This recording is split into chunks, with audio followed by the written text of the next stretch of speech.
Hi, this is Estelle Erasmus, your host for Freelance Writing Direct. In this short, soundbite-filled podcast, I'll cover everything the freelance and creative writer and author needs to do to move forward with their writing, their creativity, and their career. Through conversations with guests, we'll cover tips, tricks, and actionable strategies. So join me every week and grow your business and build your craft with Freelance Writing Direct. And don't forget to subscribe, rate, and review on iTunes and Spotify. Hi, everybody. I'm Estelle Erasmus, and this is Freelance Writing Direct.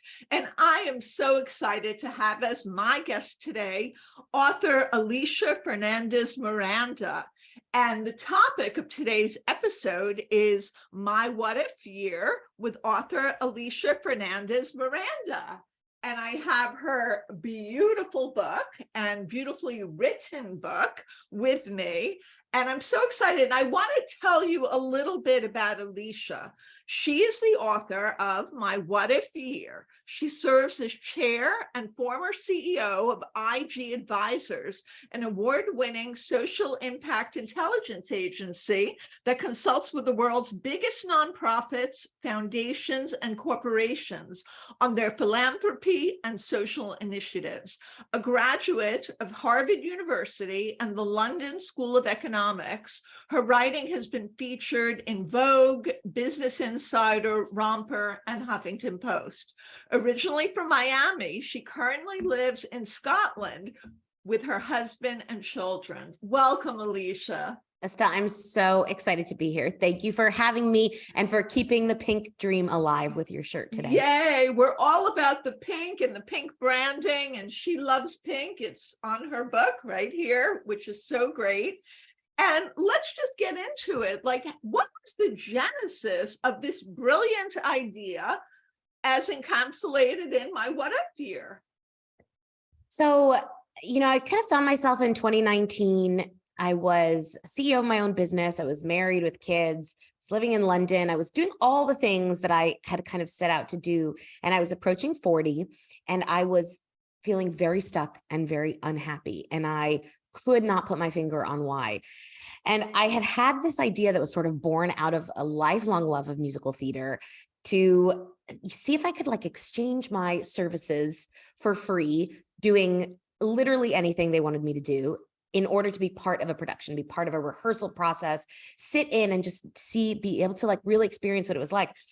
And I mentioned this idea to a few friends and we were having drinks and it was like a girls' weekend. And one of them said, yeah, you could be an intern. We started talking about all the different jobs we sort of wished we would have done and that we didn't have a chance to do for many, many reasons. And when we woke up the next morning, they kind of went back to their normal lives and I could not let the idea go. And in the process, that weekend, my friend Rebecca had said, you should do this and you should write a book about it. And I was like, this is ridiculous. Of course, none of those things are going to happen. But with all credit to Rebecca, she was right. I love that genesis of the idea. It's just a lot of times these conversations we have with friends or people who really know us spark something. And so Absolutely. This sparked this amazing journey that took you from Broadway to auction houses to all over New York and other places. And so I mean, it could just be a bunch of stories. I did this and I did that and I did that. But your book has a real defined narrative arc, which is one of the craft aspects of it that I really enjoyed. And so how did you come up with that? And was that something that you started with the various stories and then you spoke with somebody and they said you need to build a narrative arc, or did it just kind of come together? I'm always fascinated in the creative process behind a work of art like this. Well, first of all, thank you for calling my book a work of art. And as am I fascinated by it because, I really came to all of this very new. So when I started writing about my experiences, really it was almost like journal entries, right? Because I was taking very detailed journal entries, and I wasn't even realistically thinking I could put together enough words to make this into a book or pull together a narrative. I just kind of wanted to document this experience that I was having. And I didn't know how my internship experiences were going to end. When I started the journey, I didn't know if I was going to go back to my old job and just slip right back in and everything was going to be back to normal. I'd be feeling great and revived and just go back into normal. I didn't know if maybe I would take a new job in one of these fields, like maybe that was going to be a possibility, or maybe I would do something entirely different. So there certainly was no narrative arc at the beginning, because at the beginning I was really living through it. I was living the experience and I didn't know how it was going to end. And so I sort of wrote each section at once, and I tried to do the whole internship, and then I would write about it, because even though I was taking notes and sort of journaling throughout, I didn't want to do things just to write about them. The whole point for me was the experience first, and the writing about it came second. And so once I had finished my 4th internship and I got to the end of this year that I was having, and I knew what the end was of that experience, I knew kind of what I wanted to do, then I was like, oh, okay, this is a story. There's a narrative here. I was different at the beginning, and now I'm a different person at the end, and I need to figure out how to put that together. So then I went back and rewrote the entire thing. And then I edited it. And then, without question, I had a lot of great support from my agent first, and then my editor, Lee Newman, who really helped push me to bring out the right parts of the narrative, to really make sure that the reader was with me in all that tension that I was feeling, and that I was translating that from what was happening in my life and happening in my brain onto the page. Right. I mean, I don't want to give away the whole book, but then you talk about sparking something buried. And is writing like that for you? Was that something buried, part of that whole creative aspect that came out? I think so. I think that, well, I was joking. At one point, I actually had written an epilogue that never saw the light of day, which was about like writing being my 5th internship, because you don't just write a book as like a side project. I mean, it's a huge amount of work, but I think that it was in the same vein as these other sort of right-brained creative pursuits that I was now getting to experience. I was having the opportunity to use a totally different muscle, to have a totally different skill set, to again be in a situation where I was not 100% sure what I was doing all the time. I didn't know all the lingo. I didn't know all the skills. It was in a way like the internships that I did. So it's been this like beautiful gift that keeps on giving. And I think, like, truthfully, when I tell you that still seeing you holding a copy of my book, it blows my mind, truly, because at many, many points, I never, ever thought this was going to happen. So it still feels like just this gift that I get to actually write and do that and say that I'm a writer, which feels a little scary, but also feels kind of good. That's lovely. I love your enthusiasm, because it's part of the beginner mindset, right? This enthusiasm for trying new things and working through them and learning about them so that you can be a master. So how did you come across the wonderful Zibby Owens and her company? Oh my gosh. I joke that she's my fairy god sister, because she's not old enough to be my fairy godmother. She's only a couple of years older than me. So I had written a manuscript draft, and I was doing the querying life. I had my gigantic spreadsheet with like every possible agent in every country, interested in anything even remotely like what I was doing. And I was also reaching out to people in my network that I thought could give me good advice or maybe make some introductions for me. And I reached out to the great Mitchell Kaplan, who is the owner of Books and Books in Miami, Florida. He was my very first boss when I was in high school. I worked there when I was 14 years old, all through high school, and I babysat for his kids, and we had stayed in touch, and our families go way back as well. So we have a long connection. And, Mitchell's such a legend in the book field. And he said, it sounds wonderful. Send it to me. I'll read it, was the first thing he said, which was very nice. And then he said, you need to be realistic. You are a debut memoir author with no platform to speak of. So you're going to be a tough sell for a lot of agents, which is not to say you won't be able to find someone, but it's not going to be that easy. And his advice to me was to start publishing short pieces, because he said, start writing stuff that's in the same vein of your book, similar voice, get stuff out there. And then when you are going to agents and hopefully eventually publishers, you have some work behind you that they can read, and you have a little bit more, kind of legitimacy as a published writer. So I was like, all right, this is a great idea. So I was looking for outlets to publish essays and personal essays and short pieces. And I found Moms Don't Have Time to Write, which was the earlier incarnation of what is now Zibby Mag. And I found Zibby like on Instagram, I think. And I was just fascinated by her very authentic voice, her story. And I loved what she was doing with Moms Don't Have Time to Write. So I sent her an essay that was from what became the fitness section of the book. And this was like peak lockdown. So really no one was leaving the house. And she wrote me back within 24 hours. And she said, I love this. We're going to publish it. And can we get on a Zoom call? Because like, who are you? What are you doing? I want to know everything about you. This like very classic Zibby, like so generous with her time and very supportive. And so we hop on a Zoom. I introduce myself. I tell her about my project. She loved the internships. She said, let me introduce you to a couple agents, send me your proposal. Like maybe we can make something happen. And I did that. We stayed in touch. I let her know when I got my agent, which came from a cold query. I sent another essay through that they published about my experiences going cave spelunking with a bunch of women in Scotland, which I had been doing in the meantime. And, and that had also gone out on Moms Don't Have Time to Write. And as my agent was getting ready to send the sort of packages to different publishers, this was July 2021, I got an email from Zibby. It was just 2 lines. And it said, have you sold your book yet? I'm starting my own publishing company and I want to publish your book. Wow. That is a beautiful story. But again, I always say success happens when inspiration meets perspiration. And Alisha, you did the work. You had the proposal ready, you'd done your research, you'd already built a budding relationship, more than budding relationship, because you'd published more than one essay with her, with Zibby. And so I think you really found yourself in the right situation at the right time, but you weren't an unknown entity to her. And I think that is to your credit, to figuring out the right thing to do, which is the type of skill set that you used in all your internships and also building your company as well. And being a mom. And being a mom. No, I mean, thank you. I think that I love that saying. That's beautiful. And I think it is true. And it feels a little bit like a Cinderella story, but like Cinderella worked her butt off before she got to go to the ball, So yes, totally. I think it was definitely a bit of being in the right place at the right time. The timing was really good. We had not sent the proposal out to anybody yet. But it was also, I had a lot of faith in Zibby, by waiting for her. She didn't have the company set up yet. She didn't have staff. She wasn't even sure if it was going to be its own company or an imprint of another publisher.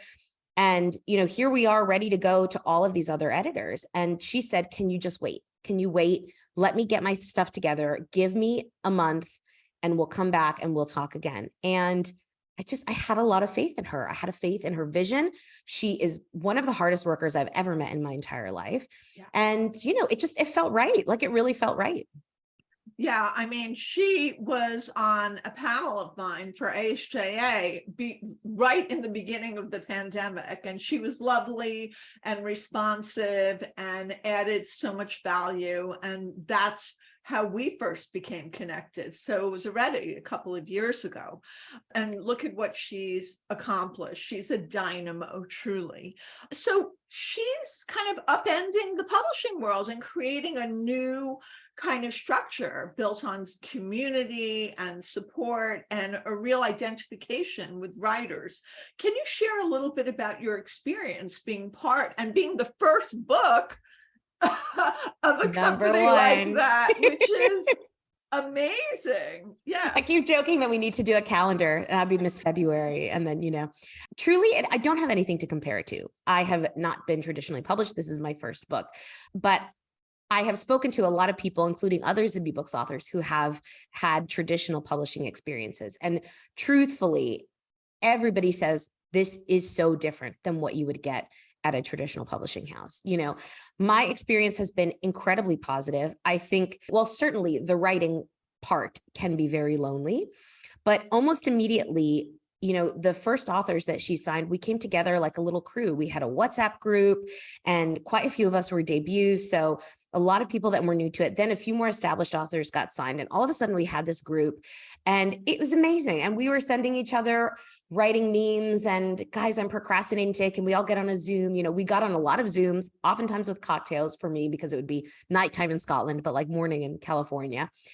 And I had a little itch to write some fiction. So I reached out to the authors in the WhatsApp group, and 3 of them, including Jane Delury, who's a professor of writing, and, Andrea Dunlop, who's on her 4th book, they were like, sure, let's get on a Zoom and talk about where you are and what you're doing. I mean, it has been incredible. The sense of community and friendship among the authors, I don't think happens other places, maybe so, deeply.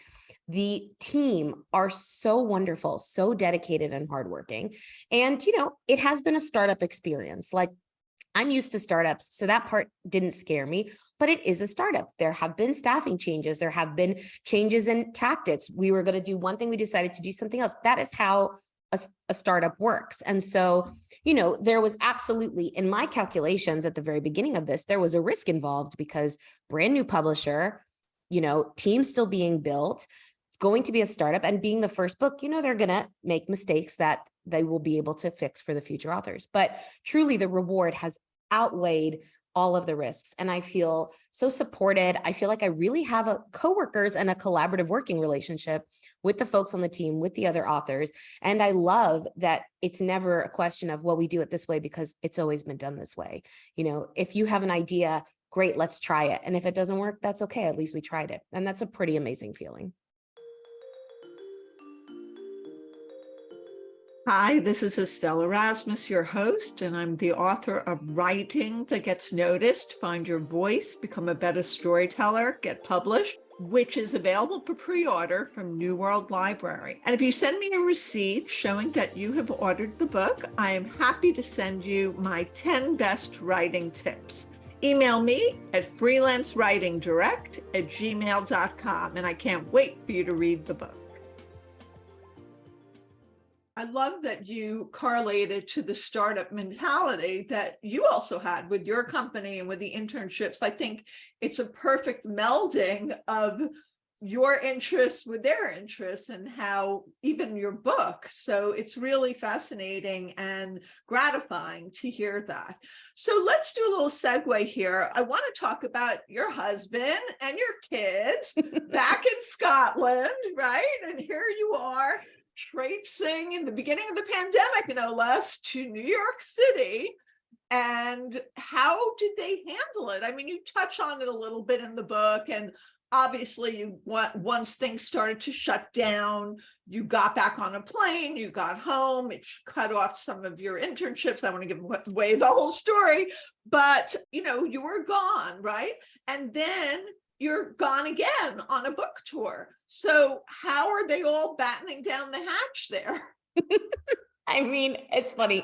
So at the very beginning, I was so desperate to do this. I could not believe that I had made it happen. And I had really been working first emotionally towards this goal for like 8 months, trying to convince myself that I wanted to do it. Then another 6 or 7 months of applying for internships, trying to find internships, having informational coffees with people, and had really convinced myself that this was it. This was going to be the solution to everything I was feeling, to all of my problems.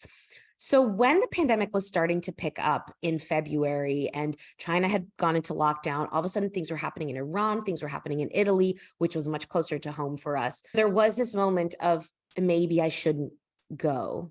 And my husband, to his credit, said, no, go. And you can always come back. You can always come back. But it was such an extraordinary time and such a strange time, because we didn't know then what we knew now. I think there were a lot of people saying and believing, and I was one of them, this is all going to blow over and this is going to be nothing. I mean, I will tell you that even in the Classic Stage Company offices, which is where I was when they announced that, this was just almost 3 years ago to the day, actually, it was just this week, when they announced that they were closing all Broadway theaters, no events over 500 people could come. The feeling was, our show is still fine because the theater is less than 500 people. So I mean, that was still the mentality people were operating under. So I think my kids had no idea that things were weird. They missed me a lot. I had been on work trips before, but this was the longest I had been gone. But then with COVID, everything just changed. It changed very quickly and I came home. So That part was stressful for a lot of different reasons, me being gone for one of them. Now, so I brought my family along on most of book tour part one. They came to New York, they came to Miami, they came to New Orleans. My kids came out and got to stand in front of the big screen in Times Square in front of GMA and see my book cover on it, which was totally surreal.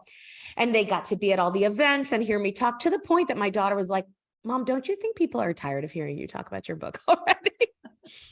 And I was like, well, hopefully everyone's not hearing everything. You're reaching different people each time.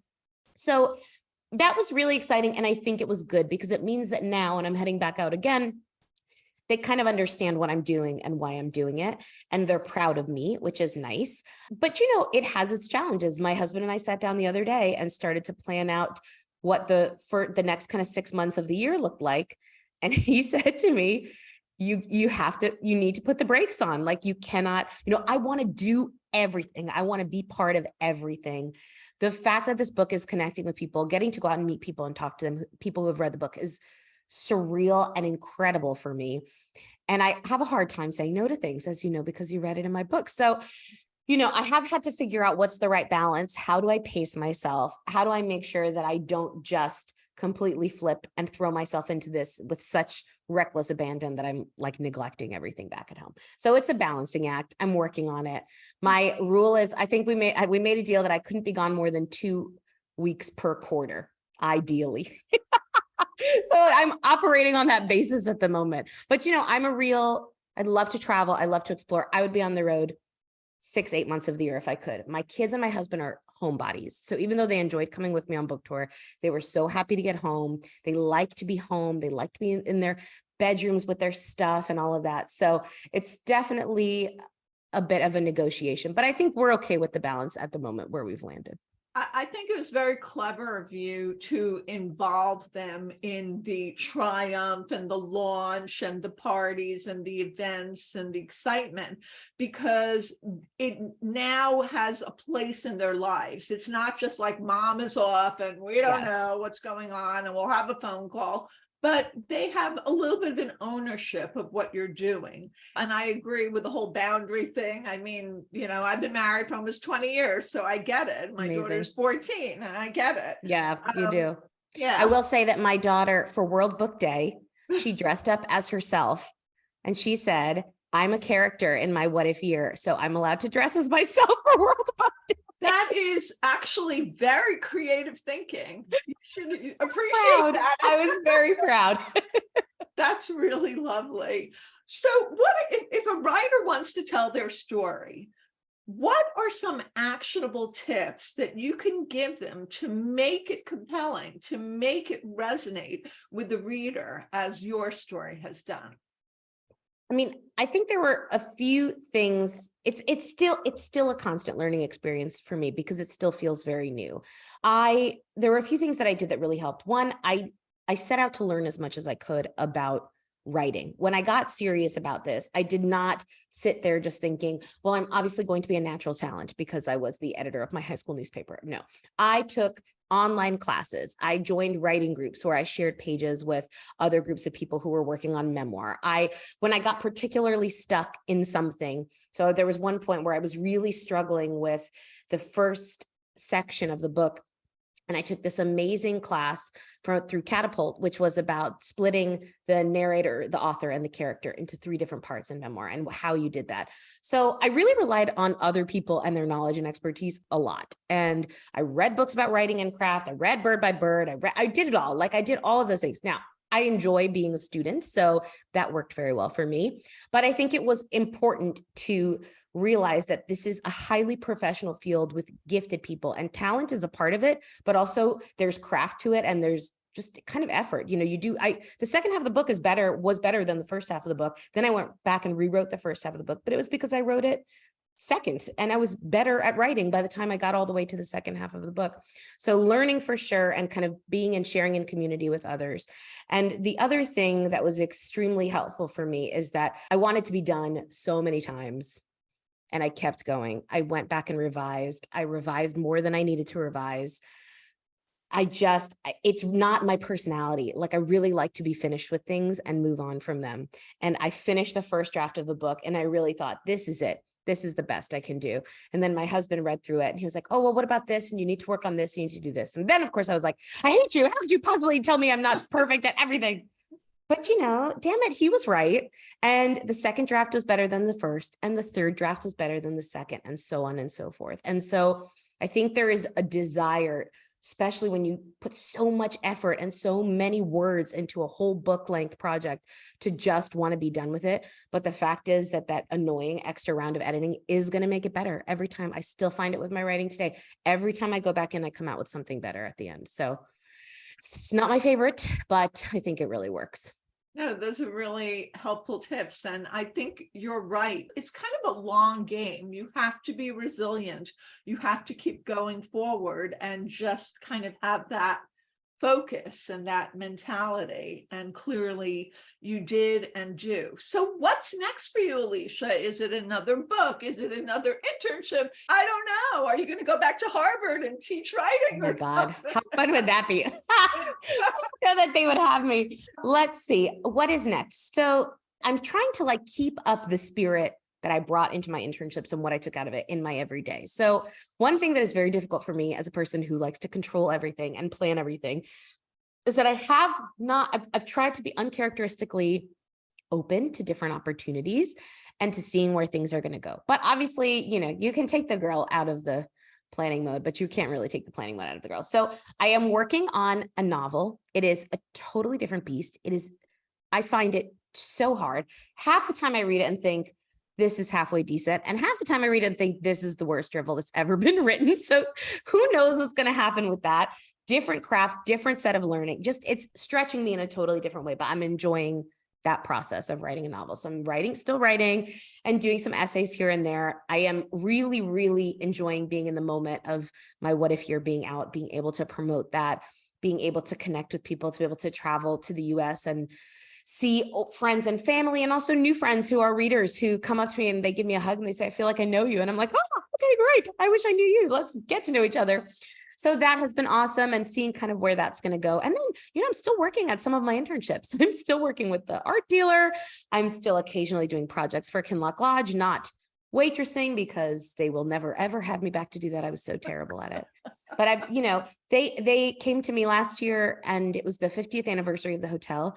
And they said, would you like to write the narrative that's going to go around an anniversary cookbook that we want to publish? So I spent 6 months interviewing the scallop farmer and the person who forages the mushrooms and the gilly, and going out and tasting whiskey for a day and learning all about that, and spending hours in the archives of the National Scottish Library to research their family and their family history. And that was something I would have never had the opportunity to do, or even ever dreamt that I would have doing, but it came across my lap and I said, yeah, let's go for it. I've never done this before, but it seems great. So I'm trying to do that as much as possible. And then I guess we'll just see. And then once my kids finish school, I'm going to be a wedding singer. So that's my big goal, but I have to wait until that happens. I actually really love that. And I studied voice. I don't know if you know that. I did not. I studied opera. So it wasn't quite wedding singing, but I did try my stint at that. Your daughter will be in college around the same time as my kids. So we could have a double act. Let's see. Let's do it. We'll go around the circuit. So Alisha, where can people find you on social media, your website? What's up? So you can find me on my website, which is alishafmiranda.com. And that's where I keep all the information about my tour events, what's going on with my podcast, Quit Your Day Job, and all kinds of other fun and fascinating things. And then I spend way too much time on Instagram, but you can find me there too. So it's at Alisha F. Miranda. And I love to connect with people on Instagram. I write back to everybody. If I haven't written back to you, I must have missed it, because I do try to write back to everybody. And I love hearing other people's what if stories and how they've connected with the book. I don't love hearing if they hated the book, so you don't need to tag me in those posts. But otherwise, it's been so nice to kind of just hear from people. It's amazing, actually, I think, how many people have done their own version of this. And I love hearing those stories, people who just did a career pivot in their 50s, or, kind of left it all behind in their 20s and went sailing for 2 years. I mean, it's awesome. So please find me online if you are there, or find me in person on tour somewhere, because as you've heard, I'm traveling quite a bit. Absolutely. Thank you so much, Alisha. It was such a pleasure to have you speak with us about your fabulous book, about your journey, about working with Zibby Owens Publishing Company, and all the exciting events and activities and fun you have in store. So thank you again. I loved meeting you. So I can't wait for your book. It's very exciting times. Thank you so much. Follow me at EstelleSerasmus.com on my website, and on Twitter, TikTok, and Instagram at Estelle S. Erasmus, where I give writing advice. And don't forget to rate, review, and subscribe on iTunes and Spotify, and send me your comments and questions at freelancewritingdirect@gmail.com. I can't wait to read what you'll be writing.